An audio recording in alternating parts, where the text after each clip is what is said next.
Listeners, hello and welcome to the Monday stream of the Offline Network. Today we're going to be discussing all things commerce with two founders. We have Soumya of Clovia with us, and we have Chirag of GoKwik. So one has built a formidable brand in her category, and the other is an enabler.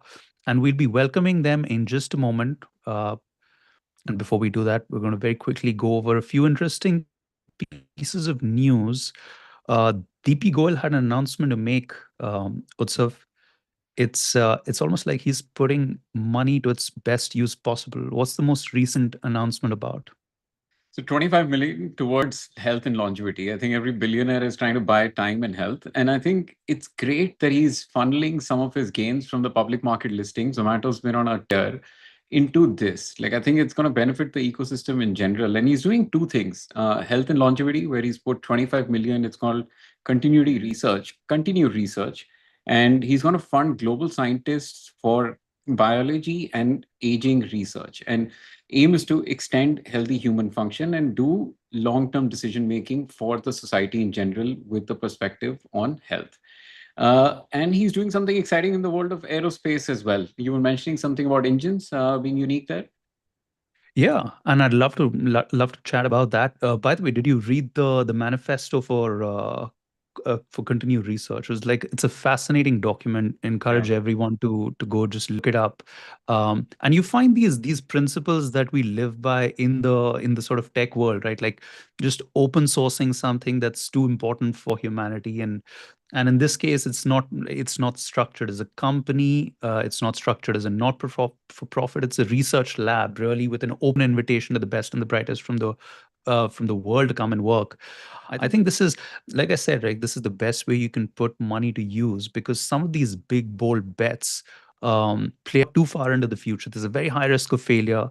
Um, you would expect the government to sponsor, initiatives like this, but then they're always answerable to taxpayers if things don't work out. Funds, but they're answerable to their LPs. So I think this is perhaps the best use you can put private wealth to. The other initiative, the other companies, I don't know how they internally refer to this company, but it's either LAT Aerospace or LAT Yeah. Aerospace. They've got teams in Delhi and Bangalore, and the Bangalore team is focused on building perhaps one of India's first gas turbine engines. Now, um, And very what often is unique? Is it hard to build it's one? hard. It's hard to get a gas turbine engine right. And a lot of times people will ask this question, hey, how is it that we can send rockets up in space and have an engine for those rockets, but we can't do like a gas turbine engine for aircrafts? Well, there's of course a ton of nuance here. But think about this for a moment. A rocket goes up, you just need to sort of manufacture one explosion. And then very often it's not even carrying like a human payload, right? With an aircraft engines do in their life, they do some 5, 7, 10,000 sort of cycles. And you need something that works in an environment which is high temperature, high pressure. You just need it to work. And it's this is really a test of great technical design, of of precision sort of machine tools, because you have to manufacture hundreds of small components down to the micrometer in the case of gas turbine engines. And this is going to be a big win for aerospace, like our indigenous aerospace industry. DRDO has been on it for their Tejas program, and they've had some successes and some setbacks. But to see a private entity sort of rise up to that challenge is also very, very inspiring. What does it mean for the Indian consumer? Like, is my transport from like Delhi to Gurgaon becoming faster with this? It's too soon to say, Utsav, but it's like I said, it's a very, very long-term bet. And that's the thing with sort of urban transportation. There are just so many layers to it. Just because Yeah. there's mass rapid transportation systems doesn't mean you don't need cars. And just because you have cars doesn't mean you can't have like flying taxis at some point in the future. No, but what will be exciting is to read behind his operating style in the new book that's coming out called Unseen. There's a Mika, book. who was an ex-journalist, has written it, so I'm sure it's going to be a fascinating copy to pick up. Yeah. I think that's coming out next week, so looking forward to that. Coming to another public market gains, Lenskart going for an IPO. They're raising almost $1 billion from the public markets, with majority of it going into OFS, which is offer for sale. And founders, Piyush Bansal is amongst one of the many promoters of the company, is going to make 100 million from this IPO. And he deserves all of this. He's generated returns of over 5x to 17x for his investors. Many of them are top name brand investors like Kidara, SoftBank, Temasek, and Premji West, which owns 5% of the company. And he's also managed to up his, we mentioned Lenskart when we mentioned how founders are boosting their stake in the companies. He went from 13% to 20% um, in the lead up to the IPO as well. And he's brought on RK Damani, who's one of the titans of the stock market industry, to buy in a 0.13% stake in the company at just in the pre-IPO round. Exciting. They've turned profitable as well. Dhruv, are you excited? And have you used any of their offerings? I have, and super excited about this. By the way, Jeff Bezos makes a very interesting point around, founders creating wealth, Utsav, which is the last time he made this public statement, he said, look, Amazon is a $1 trillion company, and I hold 20% of Amazon, which makes, what I hold worth about $200 billion. However, I have generated $800 billion in wealth for other individuals and institutions. And it's the nature of this game. Hmm. It's very often people are focused on the gains made by just a single individual, losing sight of the fact that they've created value for just several other people along the way. 100%. It's an ecosystem play. And talking about ecosystem play, we've got two of the prominent investors who are investing into India announce an alliance, much like the deep tech alliance, Accel and Prosus. Dhruv. Yes, these two legendary firms have come together and they've announced a partnership for early stage companies. I think pretty much formation stage companies. We're seeing a lot of focus shift to call it 0 to 1 or -1 to 0, that kind of stage, and firms and funds trying to form relationships with founders earlier and earlier and earlier. And I think there's a standard deal in this case where founders can raise commitments ranging from $200,000 to Two $2 million. million. And the focus is going to be on companies that are sort of leap tech companies, again, taking these moonshot bets. And I think why this is interesting is because most of them, I mean, Accel and Prosus, they focus on different stages. So I think for Accel, they run this very early stage program called Atoms. And for them to hunt for companies and nurture these companies at very early stage and partner with Prosus early on, which has the capital stack. I mean, it's one of the very rare investors that is listed.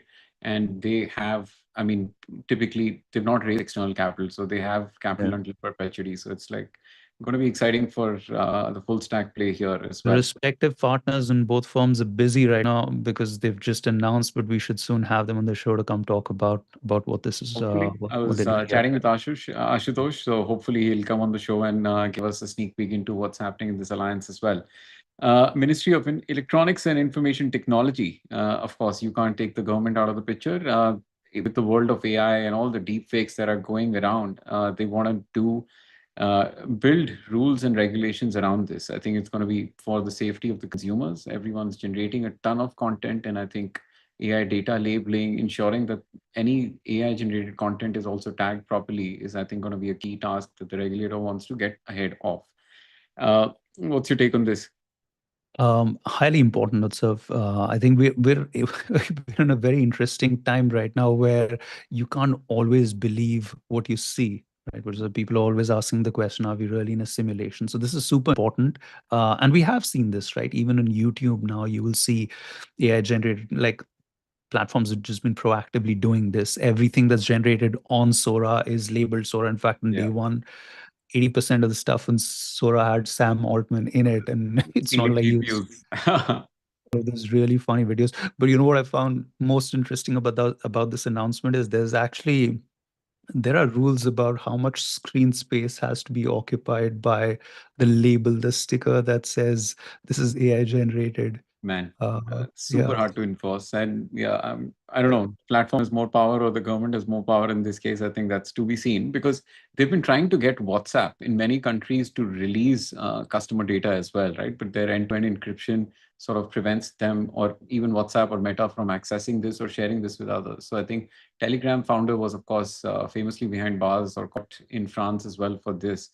So yeah, it will be exciting to see if the platform is bigger or the government or the regulator is bigger or the yeah. regulations are bigger. I think it's always a chicken or the egg problem, but Which we'll reminds see. me, it's now been a few weeks since Aratai launched, and we covered it in the show. I think maybe before the next stream, we'll just check how it's going in terms of adoption and usage. Hard to say. Hard to say. I personally don't Honestly, know anyone using it, but I can see how many people would have tried it for the first few weeks and then yeah. dropped off because network effects are very hard to build.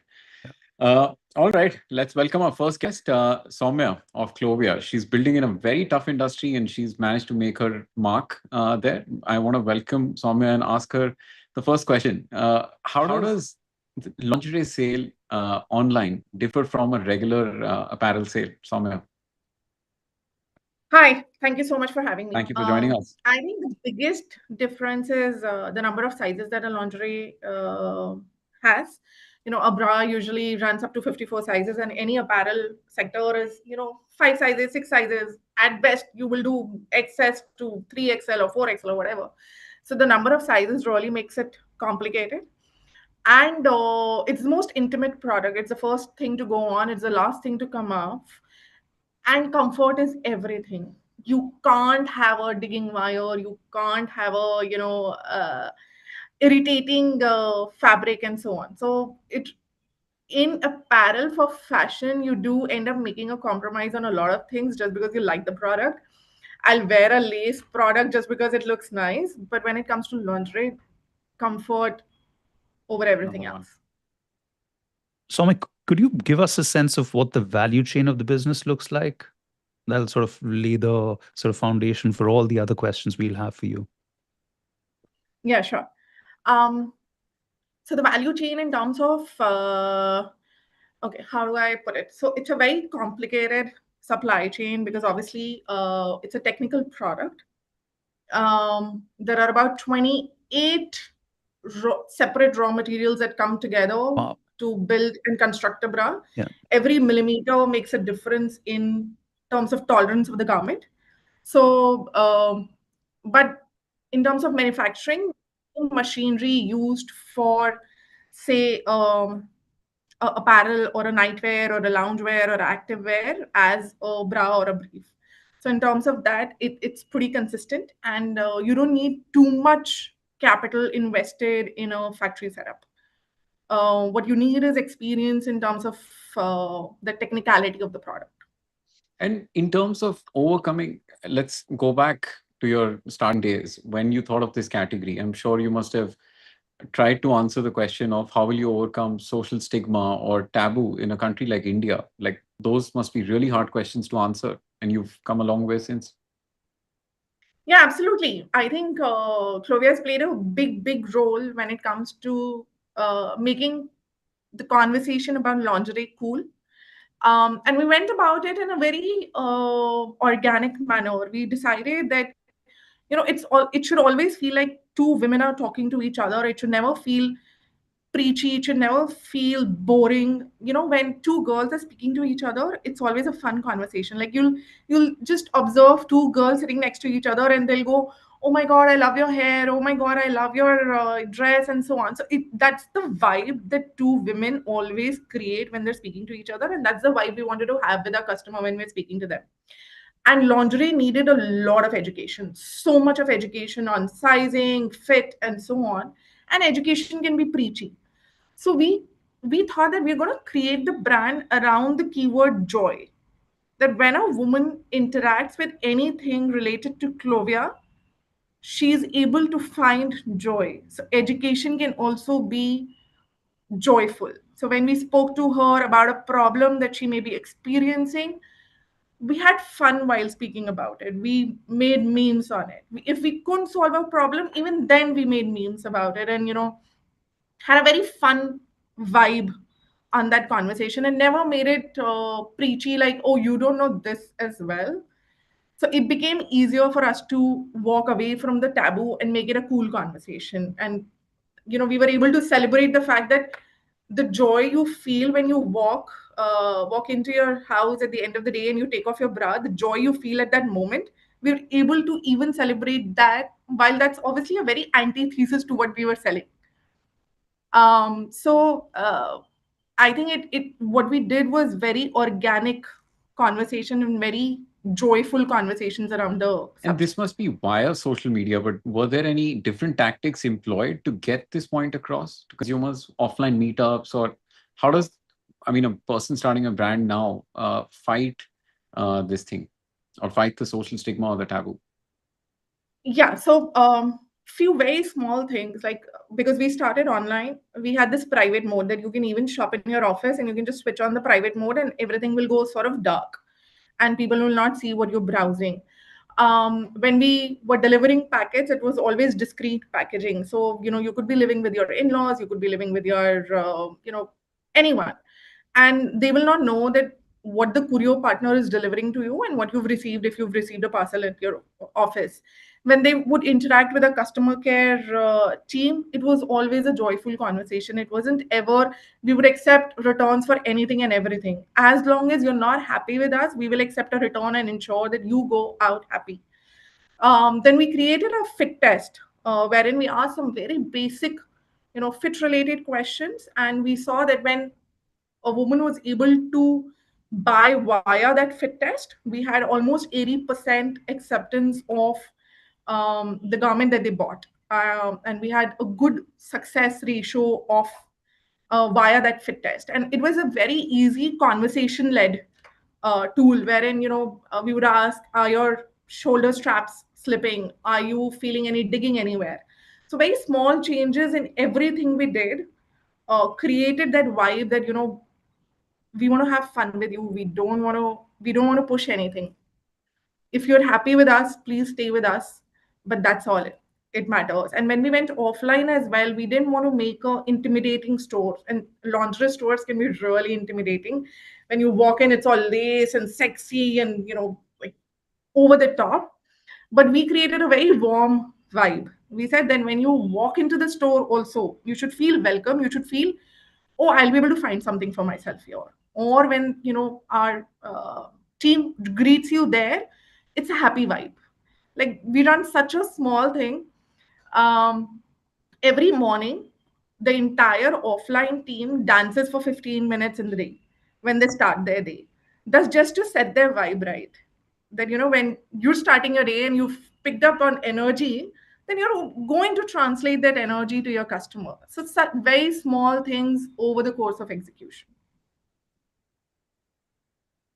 When you think about how, in the early days, how you position the brand, Soumya, like there's always a spectrum, right? If I were to say hazard a guess, in your case, on the one end, it could have just been, it's a simple utility item, or the other end, it's a luxury purchase, etc. So how did you really pick the sweet spot for the brand you had in mind in the early days? Um, so I come from a middle class background, and Neha and I grew up 5 years apart, had very similar experiences, but when it came to our lingerie, we had very different experiences, and we weave that into our brand positioning to say that if I'm feeling comfortable buying 1,000 rupee shirt, 1,000 rupee top, or a 1,500 rupee dress, I'm not going to spend the same amount for lingerie. But do I want the same quality? 100% yes. So our thesis was that we want to give you the best of quality, but at a price that doesn't make you feel, oh, it's a bit much. We always want you to have that feeling of, wow, I've gotten a bargain. Yeah. When you get the piece, you should feel that unbelievable pricing for this quality. So we always kept Q1 quality and P2 in terms of pricing. Our pricing will always appear to be lower than the quality that we are delivering to you. What is the average order value right now? It's about 1,100 on the website. But that's also because we do bundle offers. So we sell 4 bras for 899, 3 bras for 1,099, and so on. So that's why the average order value on the website is 1,100. But on marketplaces, it is lower at about 450 per piece. And in EBOs, obviously, because when the customer is in the store, they end up buying a bit more. So then it goes up to 2,200, 25. And you mentioned offline stores as well, and the wonderful ritual that you have at the stores as well before you start the day with the employees. What part of the business is online? What part of business is offline? Because I'm guessing a huge part of the business must be offline, right? People want touch and feel as well, at least to experience the brand first. I think for almost a decade, Clovia was an online business. We started with our website and marketplaces first, and we started our offline journey just before COVID had hit in 2018, 2019. So now we do have 90 stores, and we have MBO presence of about 2,000 stores, and we have large format stores and so on. But revenue split online still remains the biggest part of our business at about 60%, and 40% comes from offline. Offline is obviously a growth channel. It's growing much faster than online. But yeah, that's the current split. Soumya, we'd love to know about two things. One is, I believe, an internal sort of AI engine that you call Monk. Yeah. So we'd love to know about that. And then, so that's sort of technical innovation in product, but also in materials, right? Like yours is category, just like athleisure or like outdoor gear, right? Where you need performance fabric, and I'm assuming over your company's endured over many years. I'm assuming that the fabric itself undergoes a lot of change, and so please tell us about both of those things. So Monk is basically a tech engine that we wrote in-house because back then we didn't have the likes of OneBeat and Encref, doing inventory analysis for the business. And because we started online, and lingerie is one category where inventory either makes you or breaks you. And we could have only invested so much in our working capital. So what we did was that We would just make small batches of 250 pieces to begin with back in the day. And even today, when we launch a product, we launch it with just 1,000, 1,200 pieces. We collect feedback very, very fast from the customer because of our online sales channels. And that engine churns out speed of sale, it churns out feedback from the customer. It tells us that is it a winning horse or a losing horse? Should we change the color? Should we introduce more colors in this fit? Is this fit working out? What are the customers saying about it? And the replenishment engine completely works on this. About 140 million data points are collected from customer every night, which is churned out and is translated into what to make, how to make, why to make, what more to make of, and what to drop. Yeah. And in lingerie, to remain at a 4 months kind of inventory is very, very hard. And we were able to do that because of Monk. And we did something very cool. Designers can log on to their website and actually see live feedback for their design. So they can see what is the speed of sale for their product, how much of it is coming as return, what are customers saying about it, good and bad both, and take an informed decision. So these are the some kind of things that Monk does. How often do the In terms trends change in this industry? of every decade or so. So that's a very long time. Yeah, very long time, very, very long time. And some things are basic in this industry which simply will not change. Like a minimizer product will continue to sell year after year after year, and you can only introduce new fits in that category, but it's not going to change by much. I remember we launched bralettes as a category in 2013 when we were obviously early and it tanked. And then suddenly, come 2020 or something like that, it was all the rage, and it continues to be the rage. But in trends, I think every 7 to 8 years is when we see a genuinely a new trend which is going to Probably a generational shift spark. also happening, right? Yeah. But also, my age people, when we started Clovia, I was what, 27, 28. Today I'm 40, and my peer group has become shoppers not just for themselves but also as mothers. So while there has been a generational shift, the shopper has remained the same. So it's only when Gen Z starts to shop for themselves or Gen Alpha starts to shop for themselves, that's when maybe we'll see the new trend coming our way. And what is the biggest myth about women's buying behavior that your data disproves this year?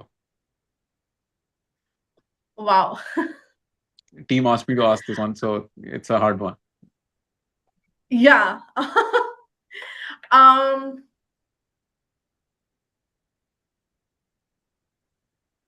That women only want black, white, beige. A yellow bra outsells a skin color. Oh, wow.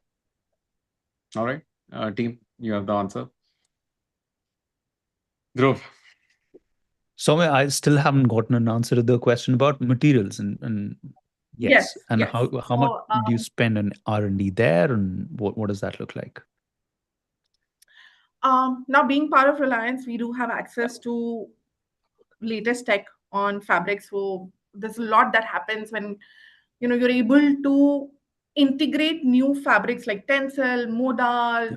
You're able to get odor-free bio washes and so on, and you're able to integrate it in not the obvious articles like a activewear. You're able to integrate it in innerwear, bras, briefs, which people are not even thinking of doing. One latest tech that has come to India now is bonded, which we didn't have in India for the longest period of time. And it was completely China manufacturing or Bangladesh manufacturing. And now finally it has come to India, I think the last 2 years. So that's one big change that we've seen, that bonded lingerie, laser cut lingerie, we are now able to manufacture here. Other than that, I mean, the fabrics are pretty endless when it comes to what you can experiment with in nightwear, loungewear, and activewear. But in a bra, because of the stretchability, there's only so much that you can apply. And two-part question, because you mentioned the name Reliance. What has changed for you after the Reliance acquisition? And in terms of, they have different women brands in their portfolio as well, right? Zivame. So is there collaboration that you see amongst these brands, or it's mostly operating in silos? We operate in silos. There's a lot of integration that comes as part of Reliance. We're now housed in Reliance warehouse, so there's cost saving there. We're part of SAP. Again, a lot of compliances are taken care of. The opportunity within the Reliance ecosystem is massive. They have 2,200 trend stores. They have 300 smart bazaar stores. So the opportunity within Reliance to sell lingerie is just beyond what we could have imagined if we had stayed outside of Reliance. And in terms of the three brands housed within Reliance, we all operate on different pricing metrics. So Amanta is premium, we are mid-premium, and Zivame is mass and economy. So we all cater to different price points and hence different customers. All right, Dhruv, something as the last question? Yes, final closing question, Soumya. What's next? What's next for Clovia? What's next for Clovia? So we nightwear, sleepwear, and activewear is one category that we started to grow, I think 2018 onwards, and that's been one of our biggest growth levers for the last 5-7 years. It's already a 200 crore category for us, and we expect it to become the next growth lever. Other than that, we want to open 100 more stores. Sooner the better. So we are giving out franchisees now. We're at 90 stores. We're hoping to be at 150 by the end of next year. And split into And one, tier general 2, trade. tier 3. Is there a focus, specific focus area amongst these tiers?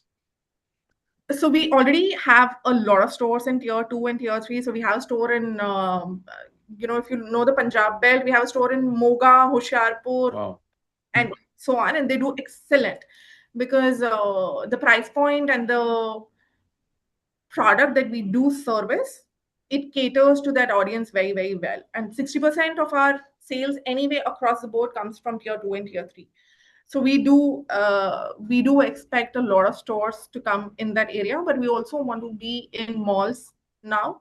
Clovia has always been in high street, so now we want to get a few stores in malls as well. Are your hands full with the domestic opportunity, Soumya? Do you spend any time thinking about exporting at all? We already do. It's very small business right now. Very only UAE based, Qatar and a little bit of Saudi, but we do already export. We tried our hand at US and Europe, but the body type was very different, and we had to rejig the whole machinery, which at this point I don't think we'll do. We'll continue to scale UAE operations, and then we'll see where it goes. Awesome. Soumya, thank you so much for joining in. Wishing you all the best. Thank you so much. Lovely seeing you all. Great chatting with you. All right, folks. Our next guest, Chirag, is a close dear friend of offline as well, and you've definitely used his product. He's omnipresent in the world of online commerce as well. He's probably powered most of your festive shopping as well. So let's welcome him and ask him some hard questions. Chirag, welcome to the show. Thanks, Utsav. Thanks, Dhruv. Thanks for having me. Hey, Are you Chirag. rested after the festive season? It has just started, bro. It is The just rest of the started. I thought season. So Diwali was where marketplace festive is different from D2C festive. Chalo, so No. describe that So- for us, for our listeners. Like, what does a festive season look like in the world of online commerce, and what are the numbers like in terms of just percentage growth from last year?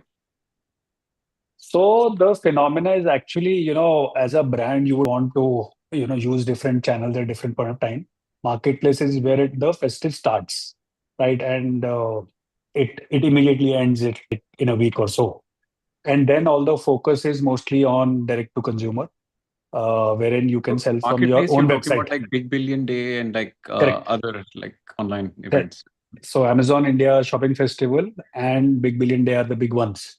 And then, of course, Nykaa has something called Pink Friday in November. Those are big flagship events for marketplaces during festive. However, from every payday is important from a brand.com point of view also now.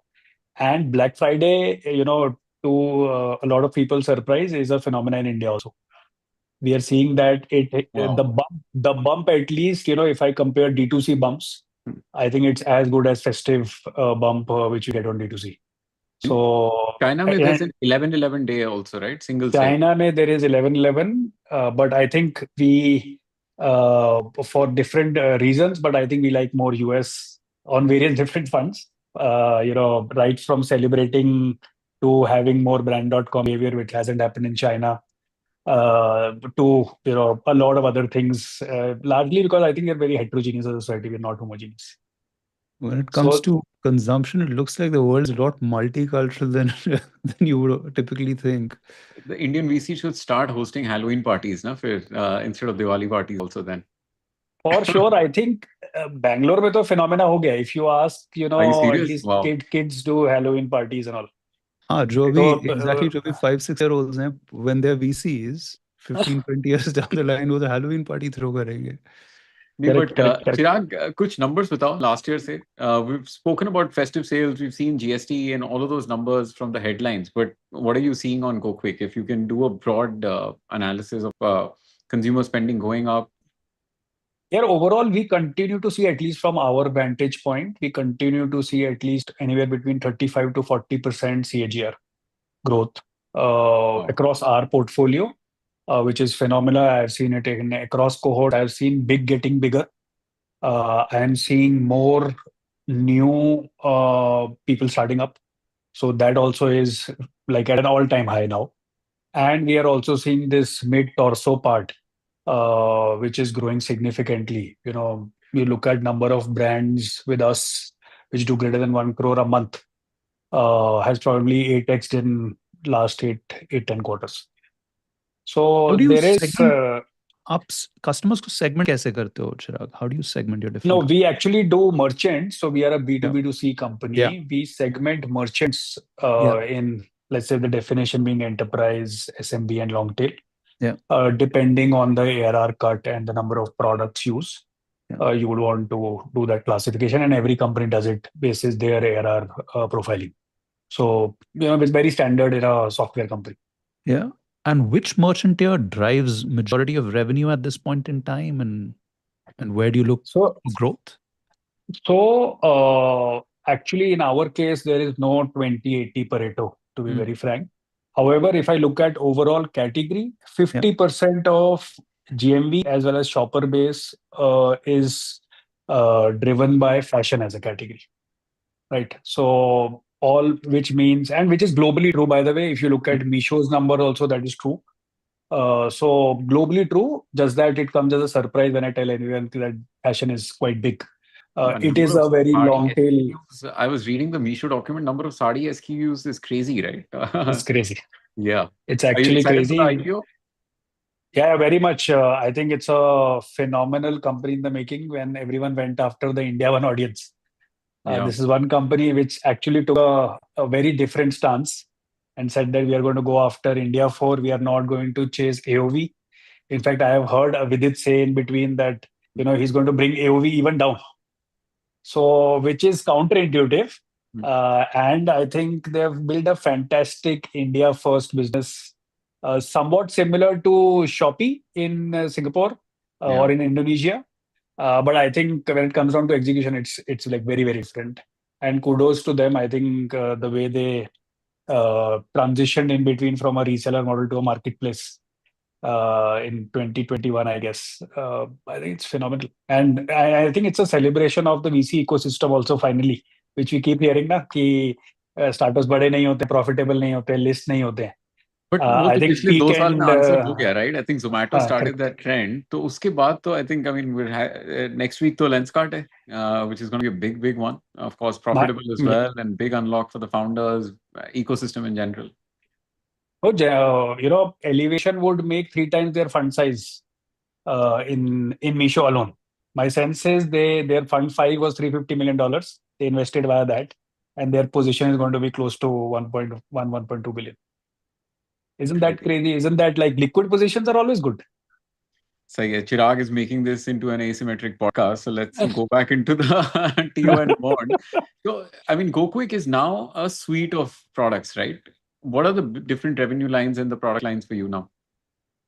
So we actually started with this interesting cash on delivery problem statement, which continues to be one of our important pillars. It then has become into a RTO enabled checkout business also. Now we of course have a CRM/engagement business. Think of it like the Mo Engage Clever tab for D2C brands. So that's pretty sizable. Then we have a return portfolio, return management software, wherein we handle uh, all the return nuances for D2C brands. Right, it's an important pain area. It might not be top of mind for a lot of us, but it's an important pain area from a trust building point of view. That's there. Then we have a unified login product called QuickPass. And then as a company, we continue to explore many other things. So we are exploring on ad size. We are exploring on how to enable our brands to do quicker delivery. Doesn't mean 15-minute, but at least enabling them to do 1 day, 2 day deliveries.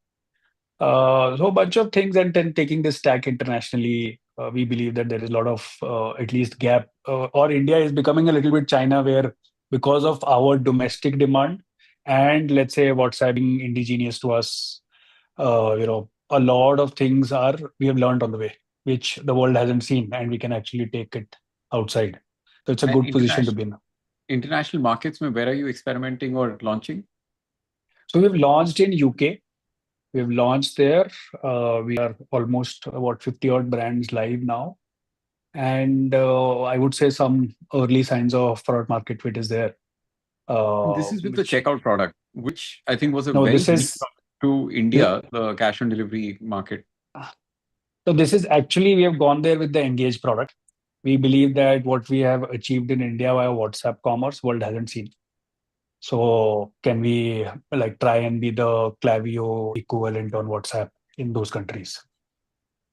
What, in fact, this is super interesting, Chirag. The open problem statements kya hai in dunya mein? Like in different parts of the world, what are these unsolved problems right now that you've been able to sort of nail down? It's early, but still. No, I would. There are many unsolved problems that way. I think whenever there are new channels emerge, there are a bunch of problems which like lead to, in India also, for example, when we started, there are only two large marketplaces. Today, you speak to a brand, they probably at least double-digit marketplaces they operate, which means that for a brand, it becomes a nightmare to manage, these 10 marketplaces and a brand.com. Similarly, internationally, WhatsApp, of course, is a medium which has picked up, and hence, that will become an emerging channel. Similarly, AI calling is an emerging channel. Now it's up to our imagination what we can build on top of it. Right. So newer technologies will, of course, give newer mediums to innovate. Now it's up to us whether we are able to figure out go to market and adoption on the product side. How do you guys feel about agentic commerce? ये browser से ही agent बिठा के shopping करवाने वाला, that whole new development that's taking place? And there was also a lot of noise made about Razorpay being integrated into OpenAI as well, right? I think first, that's a very well done POC.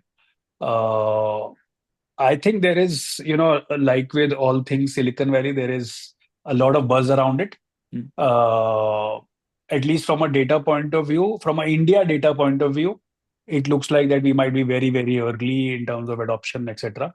But at least I have used it myself. I find it very fascinating. But in terms of, let's say, if I go back and see that, okay, is shopping very, very linear? Do users browse in the same session? Do shop in the same session? I think that mostly the answer is no. Right? It's a heavy. This is like money is being exchanged, right? So you would want to do a lot of consideration. You would want to do a lot of research around it, and then finally conclude. It typically does not happen in the same session. And of course, I continue especially to for a hold my first time view. purchase. So, And also, ChatGPT is an evolved. If let's say I continue to say this, if let's say 10 people were good at doing Google search, I think probably one is super good now at using ChatGPT. It's not easy. It comes out with such good English that it's hard to differentiate between what is right and what is wrong. So the level of intelligence is going up. There is a question from the audience, which I want to ask you. Varun has asked us on Twitter, To the founders, what are the adjustments you make when you start seeing cohorts with lower retention and initial customer sizes? If customer acquisition slows down without performance marketing, how do you solve for new revenue for the brands I think that you it's work with or the founders that you interact with when you're building GoKwik? I think it's mostly someone B2C founder should answer, but I'll make an attempt at it. Since you Being a work with so passive many of them. passive observer, yeah. I think there are certain playbooks which people deploy. One is, let's say, increasing their assortment, right? Typically, let's say if you're a beauty brand, you would start with, let's say, a face as a category, and then would want to increase repeat in that. But I think smarters one, what they do is they have a strategy in terms of how they're going to open up different categories also for the same consumer, right? So that builds a good retention loop. Similarly, I think people have figured out, you know, more different cashbacks, loyalty programs, which work even in day one, right? Even day one that works out. And then people have also figured out, partnering with some of these companies such as Cred, etc., in terms of resurrecting their users which have dropped off, right? So those also become channels to resurrect. At least this is what comes top of mind to me, but I might not be the expert here. Thank you.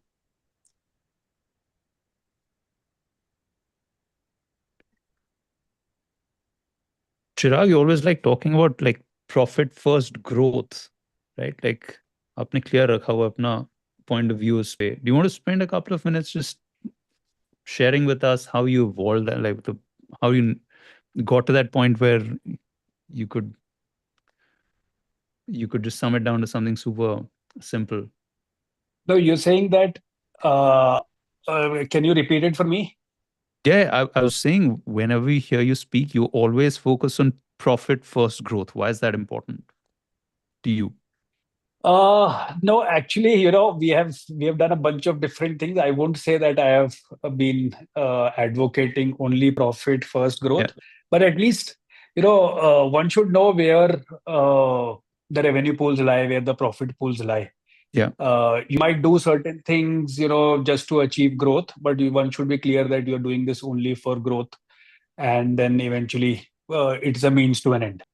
Right. Otherwise, I've done this mistake in the past where I built a product, got growth, and then realized business model he fit नहीं होता. So not knowing, is this a means, is this an end? I think that's where probably most of us get stuck. So getting that clarity कि यार consumer पैसा वहीं खर्चता है. So can we, tap into that revenue pool versus discovering a new revenue pool? I think that's hard. Yeah. And when you started GoKwik, I mean, of course, the problem statement was cash on delivery India is huge. I don't know what the numbers look like today, but are people with the penetration of UPI and many other of these, government is enabling online payments in a big way, right? And cash is going down. Do you see that problem statement still persisting कि अभी आजकल online ज़्यादा direct payments होने लग गई हैं? Online payments has definitely improved a lot because of UPI. But having said that, cash on delivery still remains the single largest payment method. If you were to do a trend line analysis, like what does the percentage look like broadly? For the ecosystem in general or GoKwik in general, specific? I think we should have a good representative sample now. When we started, we were 65% COD, and probably close to 27% was UPI, and then remaining the other payment methods were 70%. I think that 65% has gone down to 50% now, COD. UPI has, and largely because of UPI has increased to almost close to 43%, and the other payment methods is 7 to 8%. UPI is mostly eaten into net banking, eaten into credit cards now via credit on UPI. So that has happened. However, COD continues to be the largest payment method in the country, and on a growing pie, right? So like 3-4 years ago, we were probably much smaller. The space was much smaller. That has increased, and interestingly, what we see is that it's not a trust problem so much. people who shop using COD, even if they go on a big brand, they continue to shop on COD. So it's a sticky behavior which continues to persist. I think it'll take a lot of time for us to, do away with it. But I think we have to accept that this is how the country shops. And just jamming with you, does it ever make sense for GoKwik to have a RuPay credit card? Yeah, we have discussed, thought about it. Maybe at some point of time, it might be meritful to us also to give some kind of D2C loyalty to our shoppers via this RuPay credit card of sorts. Yeah.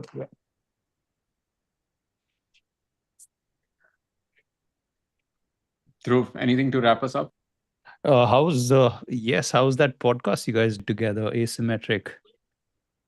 Oh, it was pretty good. I think Utsav should tell. I think I learned a lot in terms of angel investing from Utsav. So you do that Right. once a week, right, Chirag?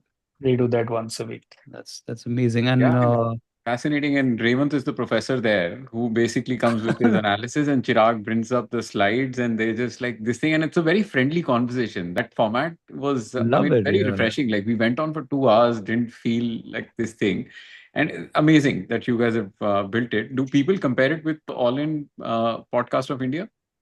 Does that come up in the comments? At least we get those kind of comments, yes. But the idea was not to do anything of that, anything around those lines. The idea was that how do we keep up on our learning curve, and then we thought that okay, there is otherwise we had so much ground in our business. Yeah. And how do we learn? So we thought okay, we'll bring at least one anchor article. Was it and like you start guys to were jam. friends and you would do this anyway, and then you just decided to put like a camera in the room?